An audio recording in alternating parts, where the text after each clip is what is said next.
Assalamualaikum warahmatullahi wabarakatuh. Saya Ayu Fadila, BP 19.00542086. Pada kesempatan kali ini, saya akan menjelaskan beberapa materi terkait mata kuliah Audit Keuangan Negara.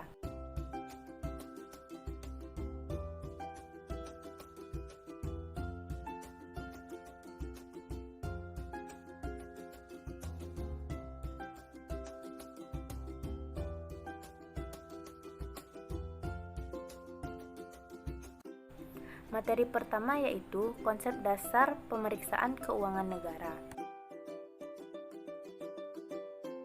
Yang pertama, pengertian pemeriksaan.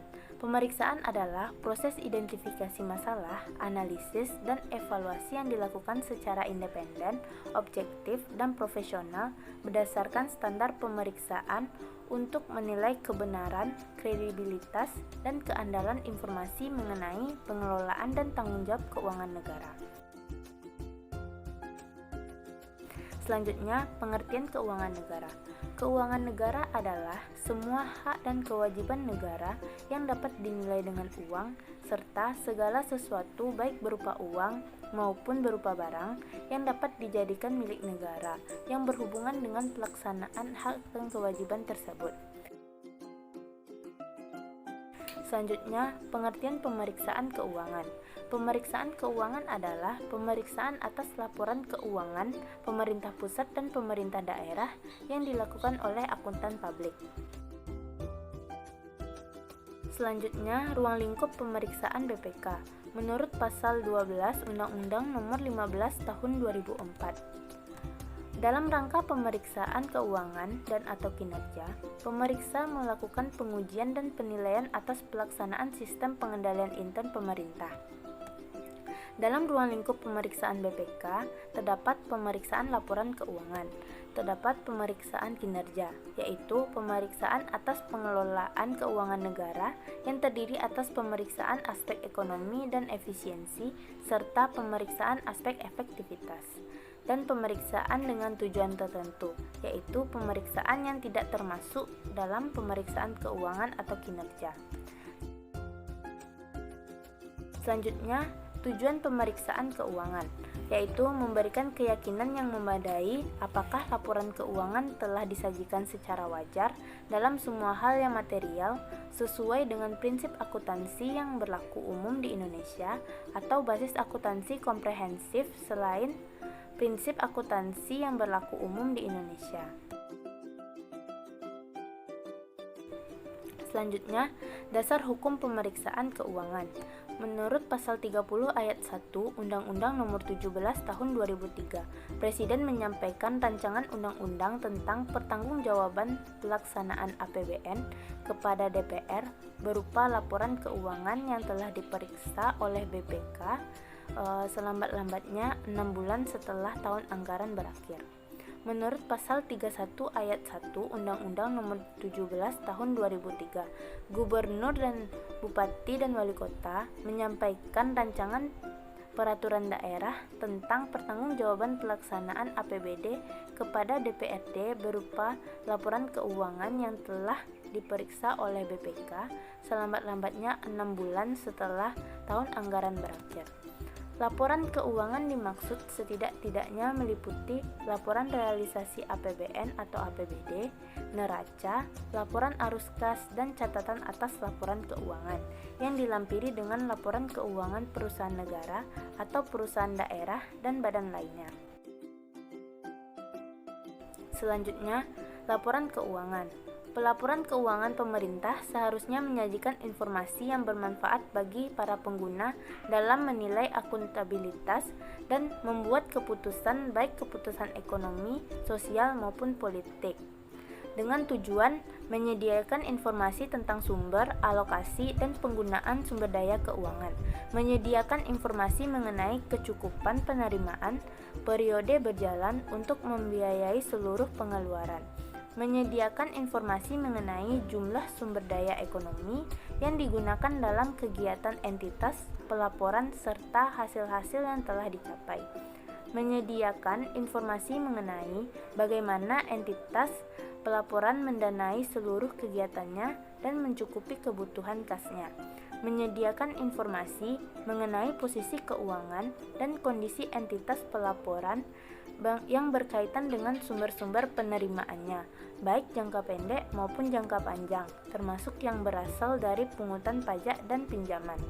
Menyediakan informasi mengenai perubahan posisi keuangan entitas pelaporan, apakah mengalami kenaikan atau penurunan sebagai akibat yang dilakukan selama periode pelaporan.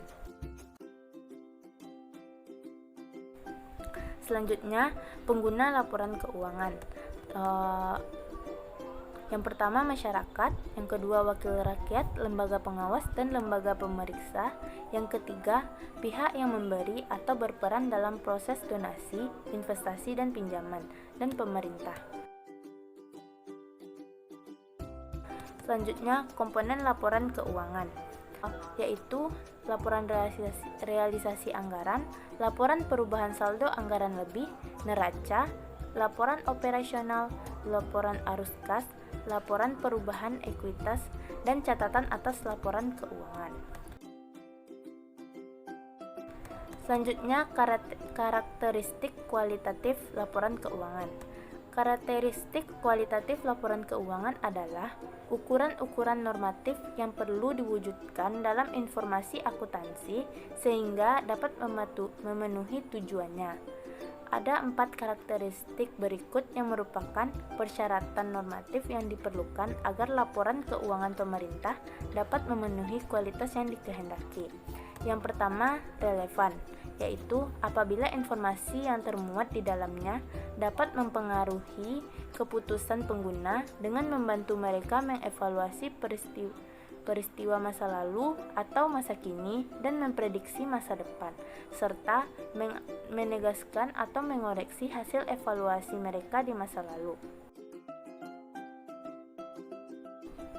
Yang kedua, andal, bebas dari pengertian yang menyesatkan dan kesalahan material, menyajikan setiap fakta secara jujur, serta dapat diverifikasi informasi mungkin relevan, tetapi jika hakikat atau penyajiannya tidak dapat diandalkan, maka penggunaan informasi tersebut secara potensial dapat menyesatkan.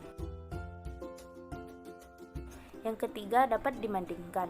Informasi yang termuat dalam laporan keuangan akan lebih berguna jika dapat dibandingkan dengan laporan keuangan periode sebelumnya atau laporan keuangan entitas pelaporan lain pada umumnya.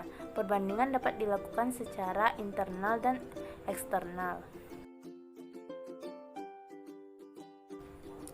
Yang keempat, dapat dipahami. Informasi yang disajikan dalam laporan keuangan dapat dipahami oleh pengguna dan dinyatakan dalam bentuk serta istilah yang disesuaikan dengan batas pemahaman para pengguna. Selanjutnya, opini BPK. Terdapat WTP, yaitu laporan keuangan disajikan secara wajar dalam hal yang material, posisi keuangan, hasil usaha, dan arus kas sesuai dengan prinsip akuntansi yang berlaku umum. Bukti pemeriksaannya cukup memadai sesuai standar, semua aspek standar umum SPKN telah dipenuhi, seluruh laporan keuangan lengkap disajikan. Yang kedua, WTP dengan paragraf penjelas, yaitu laporan keuangan yang disajikan secara wajar dalam semua hal yang material, posisi keuangan, hasil usaha, dan arus kas sesuai dengan prinsip akuntansi yang berlaku umum. Namun, tidak ada konsistensi dalam penerapan prinsip akuntansi yang berlaku umum pada masalah tertentu. Selanjutnya, terdapat WDP, yaitu laporan keuangan yang menyajikan secara wajar dalam semua hal yang material, posisi keuangan, hasil usaha, dan arus kas sesuai dengan prinsip akuntansi yang berlaku umum, kecuali untuk dampak hal-hal yang dikecualikan. Selanjutnya, TW. Laporan keuangan tidak disajikan secara wajar, posisi keuangan yang sesuai dengan prinsip akuntansi yang berlaku umum, adanya penyimpangan dari prinsip akuntansi umum material. Selanjutnya terdapat TMP, yaitu laporan keuangan tidak dapat diyakini wajar atau tidak dalam semua hal yang material sesuai standar akuntansi. Adanya pembatas lingkup pemeriksaan yang menyebabkan pemeriksa tidak memperoleh bukti yang cukup memadai dalam pemeriksaan tersebut. Selanjutnya, tahap pemeriksaan keuangan. Yang pertama, tahap perencanaan pemeriksaan, yaitu yang pertama pemahaman tujuan pemeriksaan dan harapan penugasan. Yang kedua, pemenuhan kebutuhan pemeriksa. Yang ketiga, pemahaman atas entitas. Yang keempat, pemantauan tidak lanjut laporan hasil pemeriksaan sebelumnya. Yang kelima, pemahaman dan penilaian risiko. Yang keenam, pemahaman sistem pengendalian intern. Yang ketujuh, penetapan materialitas awal dan kesalahan tertolerir. Yang kedelapan, penentuan metode uji petik. Yang kesembilan, pelaksanaan prosedur analisis awal. Yang kesepuluh, penyusunan program pemeriksaan dan program kerja perorangan. Tahap selanjutnya yaitu pelaksanaan pemeriksaan. Yang pertama, pelaksanaan pengujian analitis terinci. Yang kedua, pengujian sistem pengendalian intern. Yang ketiga, pengujian substantif atas transaksi dan saldo akun. Yang keempat, penyelesaian penugasan, review kewajiban kontingensi, review kontrak jangka panjang, identifikasi kejadian setelah tanggal neraca. Yang kelima, penyusunan ikhtisar koreksi. Yang keenam, penyusunan konsep temuan pemeriksaan. Yang ketujuh, pembahasan dengan pejabat entitas yang berwenang. Yang kedelapan, perolehan tanggapan resmi dan tertulis. Yang kesembilan, pencapaian temuan pemeriksaan. Tahap selanjutnya yaitu pelaporan hasil pemeriksaan. Pertama, penyusunan konsep laporan hasil pemeriksaan. Yang kedua, pembahasan konsep laporan hasil pemeriksaan dengan penanggung jawab pemeriksaan.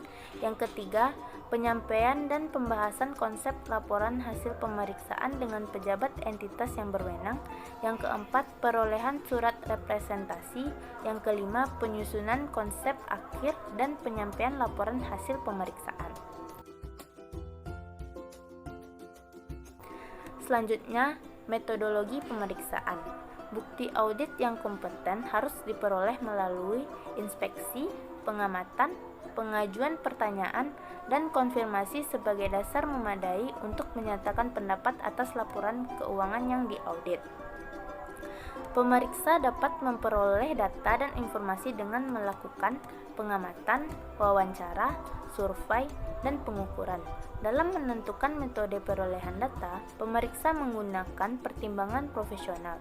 Apabila diperlukan, pemeriksa dapat menggunakan tenaga ahli untuk membantu perancangan metodologi perolehan data dan informasi.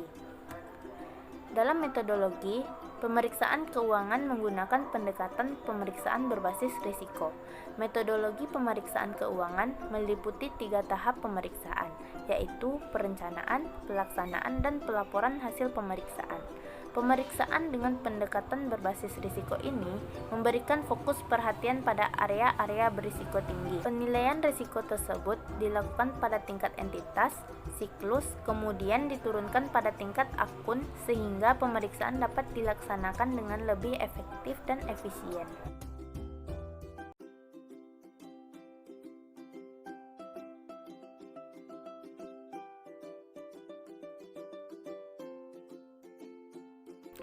Selanjutnya saya akan membahas materi tentang proses pelaksanaan dan pelaporan audit. Hakikat audit menurut Mulyadi dan Puradireja, audit adalah suatu proses sistematik untuk memperoleh dan mengevaluasi bukti secara objektif mengenai pernyataan-pernyataan tentang kegiatan dan kejadian ekonomi dengan tujuan untuk menetapkan tingkat kesesuaian antara pernyataan-pernyataan tersebut dengan kriteria yang telah ditetapkan serta penyampaian hasil-hasilnya kepada pemakai yang berkepentingan. Selanjutnya, kata kunci audit. Yang pertama, informasi yang dapat diukur dan kriteria yang ditetapkan, entitas ekonomi, pengumpulan dan pengevaluasian bahan bukti, orang yang kompeten dan independen, pelaporan. Selanjutnya, proses audit. Yang pertama, terdapat perencanaan. Perencanaan audit meliputi pemahaman atas sistem akuntansi keuangan sektor publik, penentuan tujuan dan lingkup audit, penilaian risiko, penyusunan rencana audit, dan penyusunan program audit. Proses yang kedua yaitu pelaksanaan audit. Definisi struktur pengendalian internal. Tujuannya untuk mendapatkan keandalan laporan keuangan, kepatuhan terhadap hukum dan peraturan yang berlaku, efektivitas dan efisiensi operasi. Selanjutnya, keterbatasan pengendalian internal yang meliputi pengendalian internal yang tergantung pada pemisah tugas dapat dihindari dengan kolusi, otorisasi dapat diabaikan oleh seseorang yang mempunyai kedudukan tertentu atau oleh manajemen, personel keliru dalam memahami perintah karena kelalaian, tidak perhatian maupun kelelahan. Selanjutnya, jenis pengendalian internal. Yang pertama, pengendalian organisasional. Meliputi perekrutan dan pelatihan personel yang jujur dan kompeten, pemisah fungsi, pembagian tugas dalam fungsi akuntansi, tanggung jawab yang dirinci dengan baik untuk semua personel. Yang kedua, pengendalian terhadap kelengkapan dan keakuratan transaksi. Selanjutnya, unsur struktur pengendalian internal. Yang pertama, lingkungan pengendalian. Faktor yang mempengaruhi lingkungan pengendalian yaitu nilai integritas dan etika, komitmen terhadap kompetensi, filosofi dan gaya operasi manajemen, struktur organisasi, pembagian wewenang dan pembebanan tanggung jawab, kebajikan dan praktik sumber daya manusia. Yang kedua, penaksiran resiko. Penaksiran resiko mencakup pertimbangan khusus risiko yang timbul dari pertama, perubahan standar akuntansi baru, yang kedua, hukum dan peraturan baru, yang ketiga, perubahan yang berkaitan dengan revisi sistem dan teknologi baru yang digunakan untuk pengolahan informasi, yang keempat, pertumbuhan pesat suatu entitas yang menuntut perubahan fungsi pengolahan dan pelaporan informasi dan karyawan yang terlibat dalam fungsi tersebut. Yang ketiga, informasi dan komunikasi. Sistem akuntansi yang efektif dapat memberikan keyakinan apabila sah, telah diotorisasi, telah dicatat, telah dinilai secara wajar, telah digolongkan secara wajar, telah dicatat dalam periode yang seharusnya, telah dimasukkan ke dalam buku pembantu, dan telah diringkas dengan benar. Yang keempat, aktivitas pengendalian. Terdiri atas pengendalian pengolahan informasi, pemisahan fungsi yang memadai, pengendalian fisik atas kekayaan pemerintah daerah dan catatan, review atas kinerja. Yang kelima, pemantauan. Pemantauan adalah proses penilaian kualitas kinerja struktur pengendalian internal sepanjang waktu. Pemantauan dilaksanakan oleh personel yang semestinya melakukan pekerjaan tersebut, baik pada tahap desain maupun pengoperasian pengendalian, pada waktu yang tepat. Selanjutnya, bukti, prosedur, dan dokumentasi audit. Bukti audit merupakan informasi yang diperoleh auditor dalam menarik kesimpulan sebagai basis opini auditor. Artinya, auditor tidak mungkin memberikan opini atas laporan keuangan apabila ia tidak memiliki bukti audit yang cukup dan tepat yang dikumpulkan dari prosedur audit. Bukti audit bersifat kumulatif dan terutama diperoleh melalui prosedur audit yang dilaksanakan selama proses audit. Auditor harus merancang prosedur audit yang tepat sesuai kondisi untuk memperoleh bukti audit yang cukup dan tepat. Selanjutnya, prosedur untuk memperoleh bukti audit. Yang pertama, prosedur analitikal mencakup pertimbangan atas perbandingan informasi keuangan entitas dengan misalnya informasi komparatif periode lalu, anggaran, prakiraan, atau ekspektasi auditor seperti estimasi penyusutan, informasi industri sejenis seperti perbandingan rasio penjualan entitas terhadap piutang usaha dengan rata-rata rasio industri atau dengan entitas lain yang memiliki ukuran sebanding dalam industri yang sama.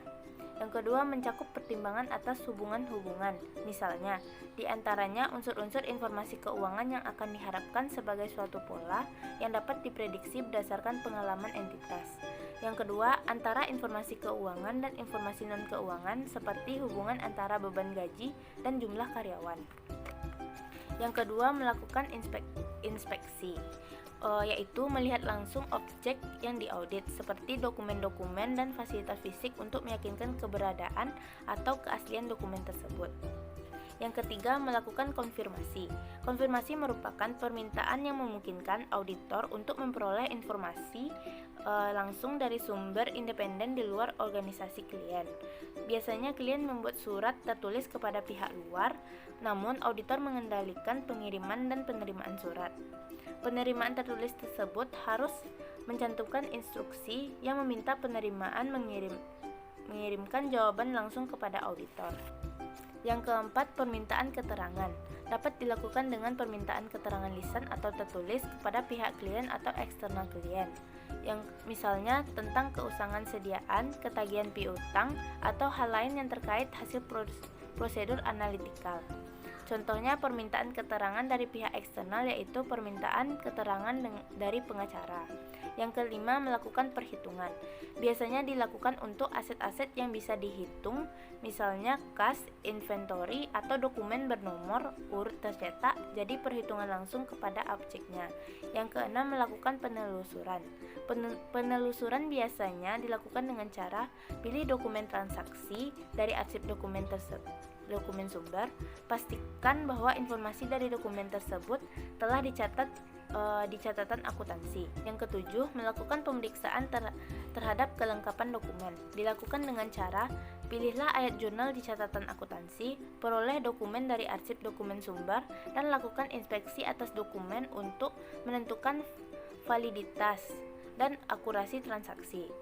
Arah pengujian berkebalikan dengan tracing. Dilakukan untuk meyakinkan apakah transaksi yang dicatat benar-benar terjadi, sehingga akun-akun di laporan keuangan tidak lebih saji. Yang kedelapan, melakukan pengamatan. Berkaitan dengan melihat dan menyaksikan pelaksanaan suatu aktivitas atau proses, terutama dilakukan ketika memperoleh pemahaman atas pengendalian internal klien. Objek pengamatannya seperti personil, prosedur, dan proses-proses. Dari hasil pengamatan, auditor memperoleh pengetahuan langsung yang berkaitan dengan tujuan audit. Yang kesembilan, pelaksanaan ulang, yaitu dilakukan untuk perhitungan dan rekonsiliasi yang sudah dilakukan oleh klien.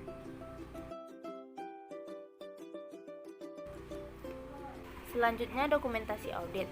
Dokumentasi audit adalah dokumentasi atas prosedur audit yang telah dilakukan, bukti audit yang relevan yang diperoleh atas kesimpulan yang ditarik oleh auditor. Terkadang digunakan istilah-istilah kertas kerja.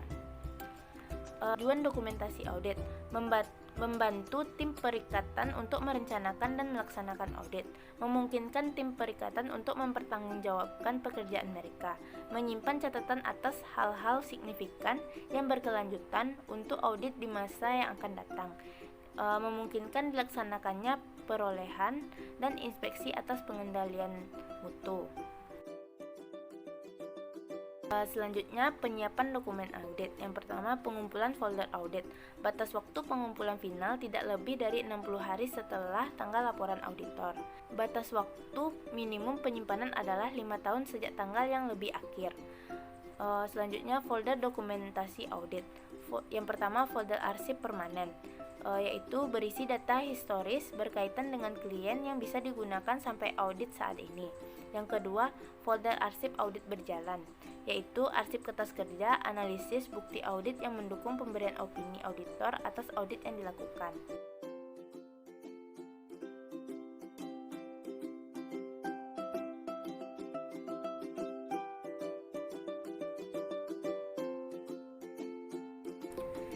Materi selanjutnya yang akan saya bahas yaitu pengukuran kinerja sektor publik.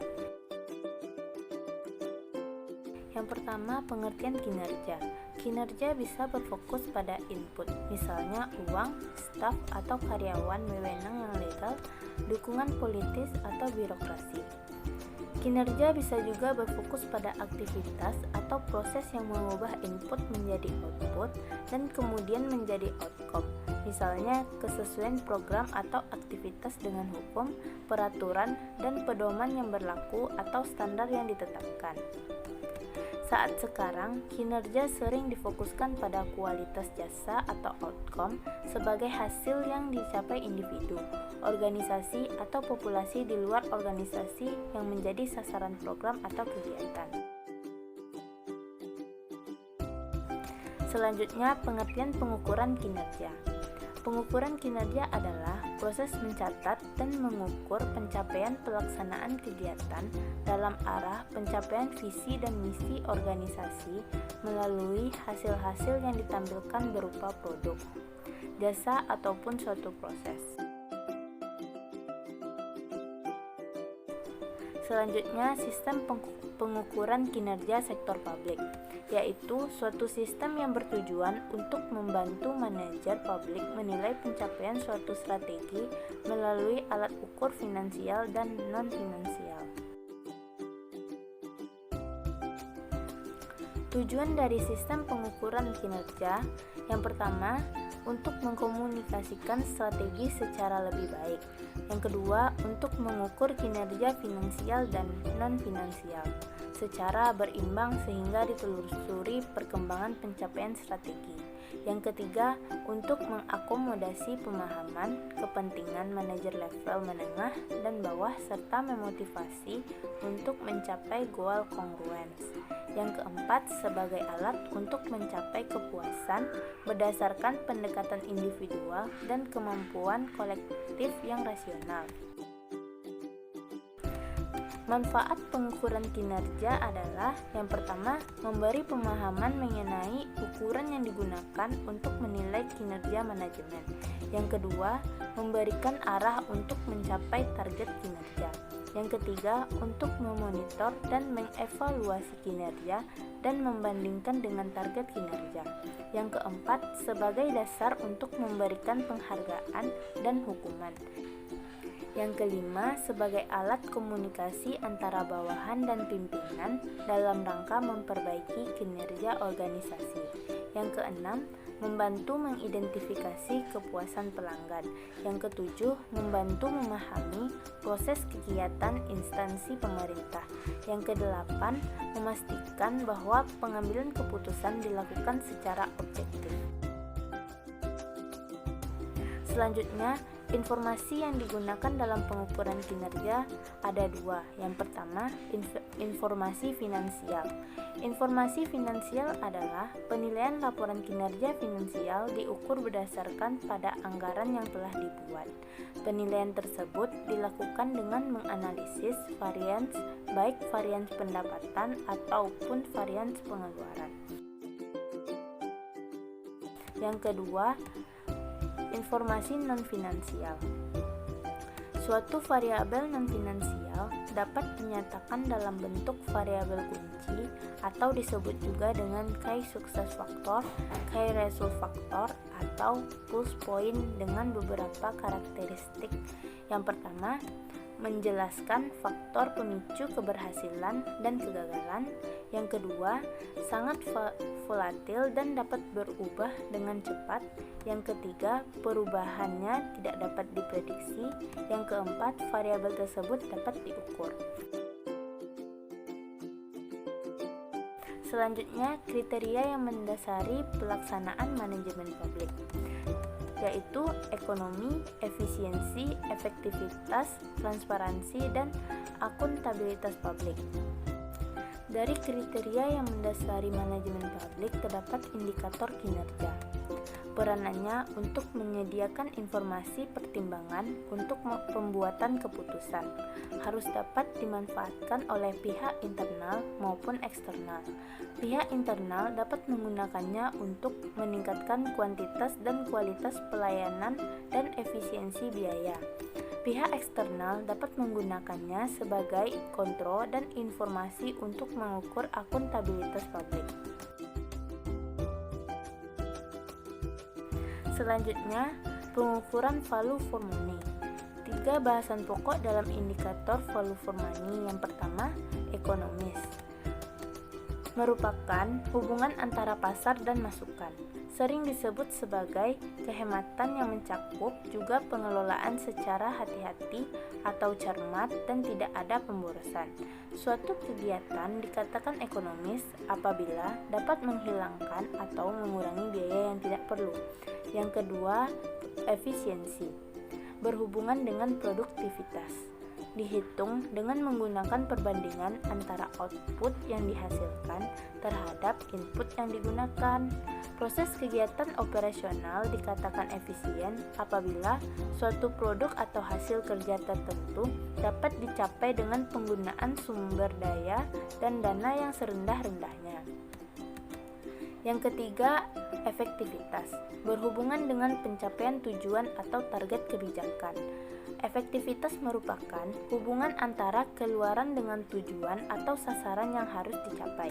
Kegiatan operasional dikatakan efektif apabila proses kegiatan mencapai tujuan dan sasaran akhir kebijakan. Selanjutnya, langkah-langkah pengukuran value for money. Langkah pertama yaitu pengukuran ekonomis. Apakah biaya organisasi lebih besar dari yang telah dianggarkan oleh organisasi? Apakah biaya organisasi lebih besar daripada biaya organisasi lain yang sejenis yang dapat diperbandingkan? Apakah organisasi telah menggunakan sumber daya finansialnya secara optimal? Langkah kedua yaitu pengukuran efisiensi. Efisiensi sama dengan output dibagi dengan input. Langkah ketiga yaitu pengukuran efektivitas. Hal yang terpenting yang perlu dicatat adalah bahwa efektivitas hanya melihat suatu program atau kegiatan yang telah mencapai tujuan yang telah ditetapkan. Langkah selanjutnya yaitu pengukuran outcome. Pengukuran outcome memiliki dua peran, yaitu retrospektif atau penilaian kinerja masa lalu dan prospektif atau penilaian kinerja di masa yang akan datang. Analisis prospektif digunakan untuk mengarahkan keputusan alokasi sumber daya publik. Analisis retrospektif memberikan bukti terhadap praktik yang baik. Selanjutnya, analisis rasio keuangan. Terdapat rasio kemandirian keuangan daerah, rasio efektivitas dan efisiensi PAD, debt service coverage ratio, rasio pertumbuhan, analisis laporan arus kas. Selanjutnya, pengembangan analisis dengan BSC. BSC sama dengan balance scorecard, memperbandingkan aspek keuangan dan aspek non-keuangan, meliputi aspek customer, aspek bisnis internal, aspek pembelajaran dan inovasi, dan aspek keuangan.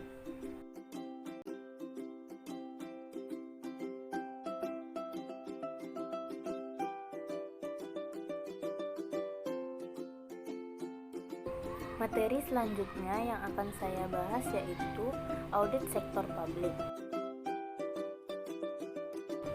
Terdapat 6 unsur-unsur audit. Yang pertama, proses sistematik. Yang kedua, objektivitas. Yang ketiga, penyediaan dan evaluasi bukti-bukti.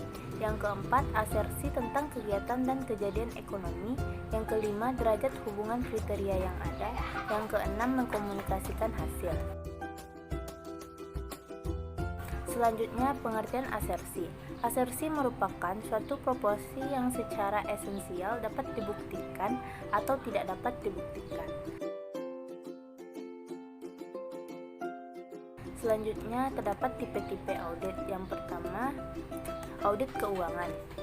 Secara umum, audit keuangan merupakan suatu proses sistematika secara objektif penyediaan dan evaluasi bukti-bukti yang berkenaan dengan asersi tentang kegiatan dan kejadian ekonomi guna memastikan derajat dan tingkat hubungan antara asersi tersebut dengan kriteria yang ada serta mengkomunikasikan hasil yang diperoleh tersebut kepada pihak-pihak yang berkepentingan.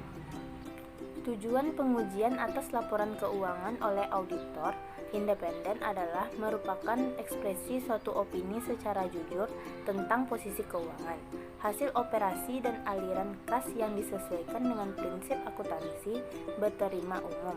Laporan auditor merupakan media yang mengekspresikan opini auditor atau dalam kondisi tertentu menyangkal suatu opini.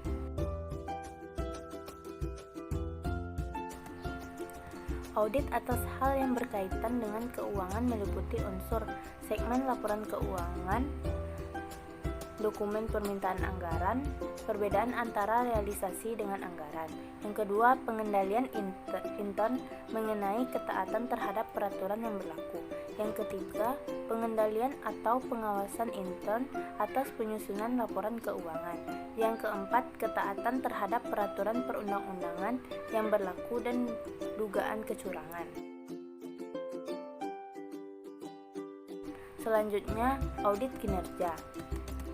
Audit kinerja merupakan pemeriksaan secara objektif dan sistematik terhadap berbagai macam bukti untuk dapat melakukan penilaian secara independen atas kinerja entitas atau program atau kegiatan pemerintah yang diaudit.